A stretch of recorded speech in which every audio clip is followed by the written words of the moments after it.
Bonsoir. Donc, actuellement, on va travailler sur une chose très importante que la majorité des étudiants n'arrivent pas à saisir ou ils trouvent des difficultés plutôt. Donc, c'est la différence entre chromatine, chromosome et chromatide au cours du cycle cellulaire. Donc, le cycle cellulaire, c'est un cycle très important dans la vie des êtres vivants. Donc, une cellule, le cycle cellulaire d'une cellule, donc, est formé par deux étapes très importantes, comme nous avons vu l'autre jour. Il y a l'interphase, c'est la phase de repos, et c'est en même temps, donc, c'est une phase très importante, surtout dans la multiplication du matériel génétique. On passe de Q à 2Q. Donc, et après, c'est la mitose, c'est la phase de division cellulaire et de partage équitable du matériel génétique, donc avec ces différentes phases. Seul objectif, c'est l'obtention des cellules filles portant la même quantité du matériel génétique égale à la quantité de matériel génétique de la cellule mère. Donc, quand vous voyez, j'ai essayé un peu de schématiser les choses. C'est juste pour vous aider à imaginer. Donc, si on prend une cellule, donc cellule mère, donc avec une quantité Q d'ADN, en phase l'interphase, surtout à l'interphase, à la phase G1, surtout à la phase G1, on observe sous microscope l'ADN ou ce qu'on appelle donc la chromatine sous la forme diffuse, sous la forme filamenteuse.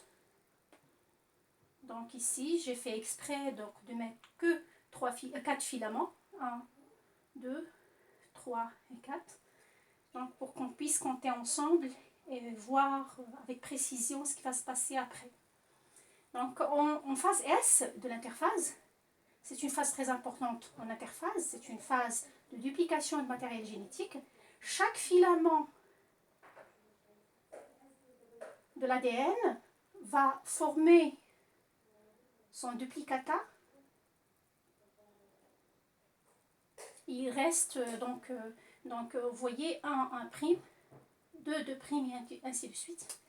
Les deux duplicata, donc le filament mère avec son duplicata reste uni par le centromère. Vous voyez ici le centromère.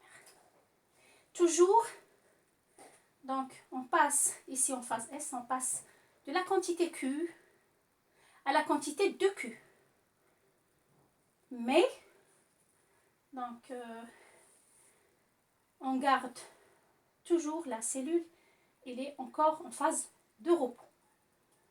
Après, c'est la phase G2, c'est une phase juste, une phase de préparation à la division, au cours de laquelle donc, on a toujours la même quantité, c'est 2Q. La cellule actuellement, elle est prête à se diviser. Elle passe en mitose. Nous avons dit l'autre fois que la mitose est formée par 4 phases très importantes. Il y a la prophase, métaphase, anaphase et télophase. Au cours de la prophase, il y a individualisation des chromosomes. C'est la première fois qu'on va parler de chromosomes.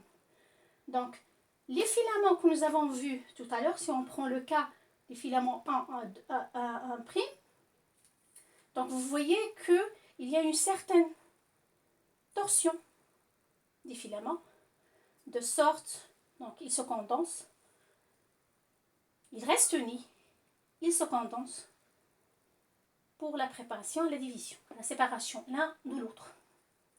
Voilà, donc nous avons ici, donc j'ai fait exprès donc, de dupliquer les... Donc nous avons une duplication des 4 filaments, la condensation des filaments, formant ce qu'on appelle les chromosomes, avec double chromatide chacun. Les chromatides, il y a la chromatide mère et la chromatide plutôt nouvellement dupliquer. En métaphase, donc ici j'ai pas mis le métaphase, donc c'est juste pour vous montrer. En métaphase, nous avons déjà parlé qu'il y aura l'installation de fuseaux achromatiques. Donc les chromosomes, chaque chromosome va se positionner sur le fuseau achromatique. Donc une partie vers le pôle nord, une partie vers le pôle sud. Il va se poser spécialement au niveau de son centromère. Donc une fois terminé, on passe à l'anaphase. Au niveau de l'anaphase, il y a la migration polaire. Donc il y a fissuration des centromères. Si on prend par exemple ce chromosome-là, il y aura fissuration du centromère. Il y a migration d'un pôle de la chromatide mère vers l'autre pôle, la chromatide fille. Voilà, et ainsi de suite pour l'ensemble des chromosomes que nous avons. En anaphase et en télophase, toujours on parle de la chromatine condensée en chromosomes. Mais cette fois-ci là, on parle de chromosomes avec une seule chromatide. Donc encore condensée. Donc ces deux cellules filles ont la même quantité d'ADN.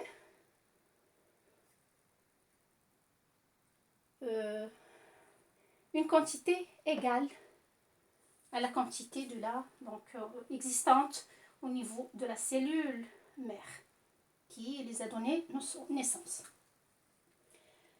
Voilà. Une fois, donc, ça, ce qu'on voit sur le tableau, c'est un résumé en fait d'un cycle cellulaire.